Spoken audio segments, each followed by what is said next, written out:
Dear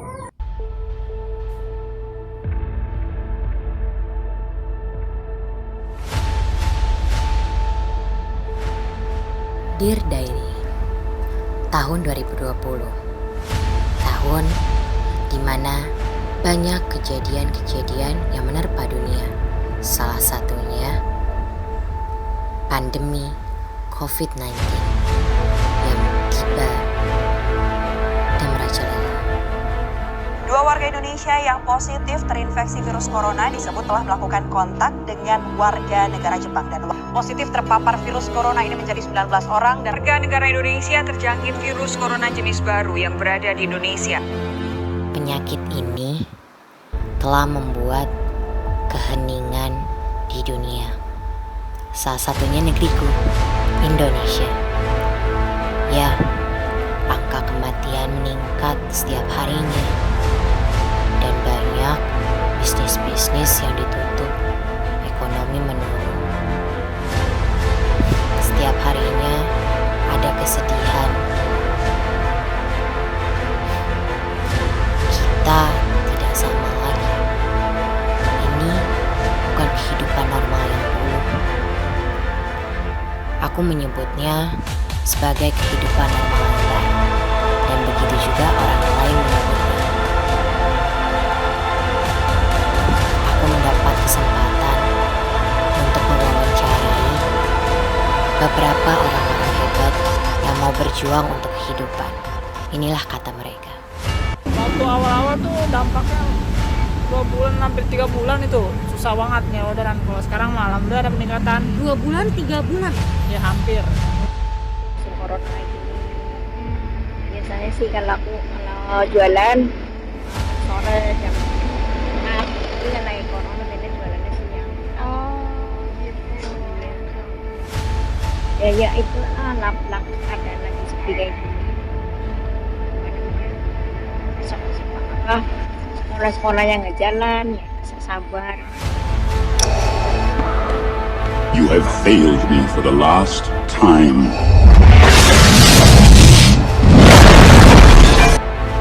Kehidupan lama mulai diganti dengan kehidupan baru. Seperti kataku tadi, new normal. Salah satu terobosan pemerintah yang diadakan karena COVID-19. Yaps, inilah masa new normal di mana protokol kesehatan sangat diterapkan.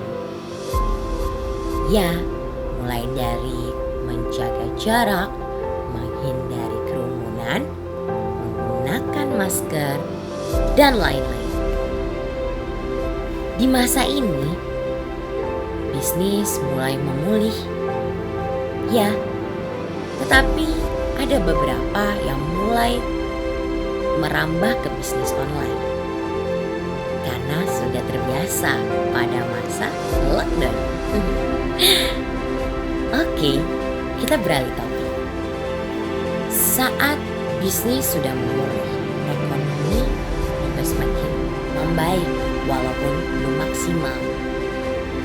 Tetapi kehidupan mulai berjalan pada koridornya lagi, walaupun dengan tetap menerapkan protokol kesehatan untuk mencegah penularan COVID-19.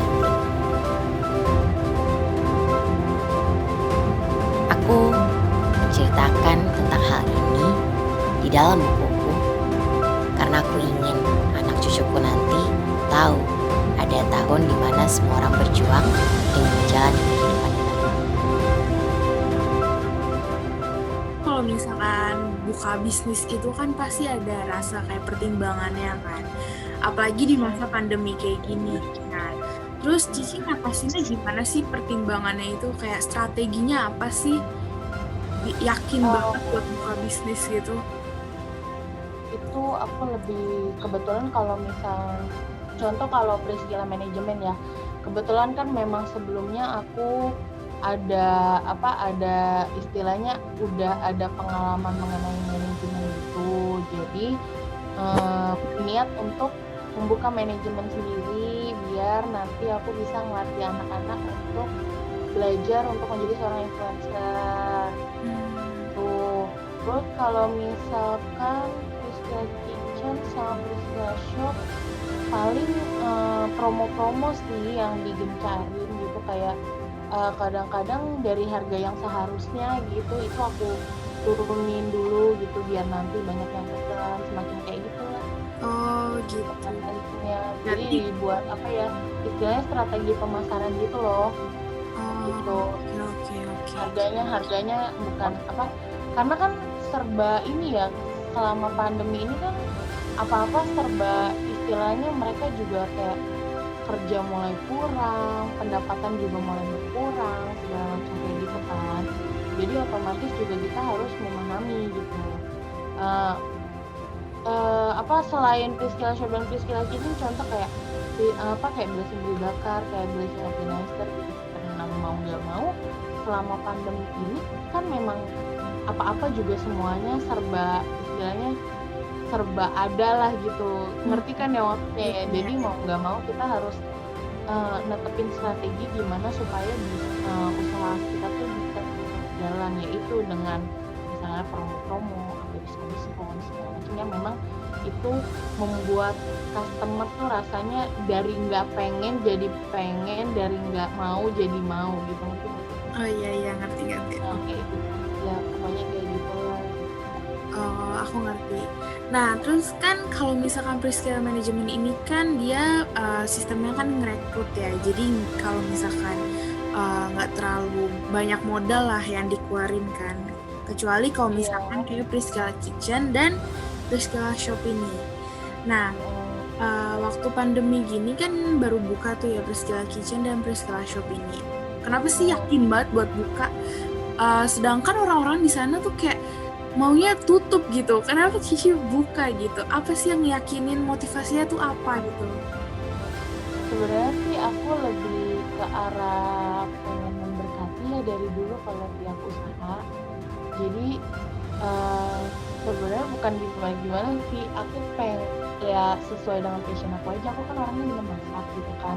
Terus abis itu kebetulan memang terakhir aku dapat masker tuh banyak banget, dan kebetulan masker tersebut itu aku demen banget pakai itu gitu. Jadi aku berniat untuk jualin masker itu gitu loh istilahnya. Jadi karena passion aku di situ, karena aku suka masak, karena aku suka sama maskernya, jadi aku mau aja untuk jualin itu gitu loh.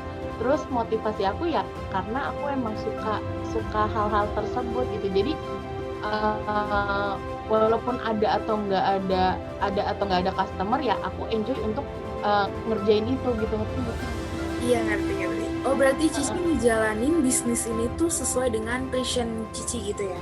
Iya, karena aku demen, karena aku suka gitu. Gitu, oke.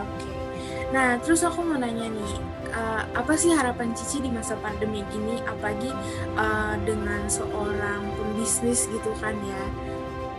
Apa sih harapan Cici di masa pandemi gini ke depannya? Harapan aku sih di masa pandemi ini semuanya sih tetap bertahan ya, maksudnya segala macam usaha kita gitu itu tetap bertahan, dan kedepannya harus semakin dikembangin lebih lagi, semakin banyak istilahnya tuh kayak semakin banyak kreativitas yang harus kita gali biar orang juga lihatnya ya kita nggak gitu-gitu aja gitu, ngerti nggak sih maksudnya? Nggak cuma begitu doang gitu, kita terus gali kreativitasnya kita gitu.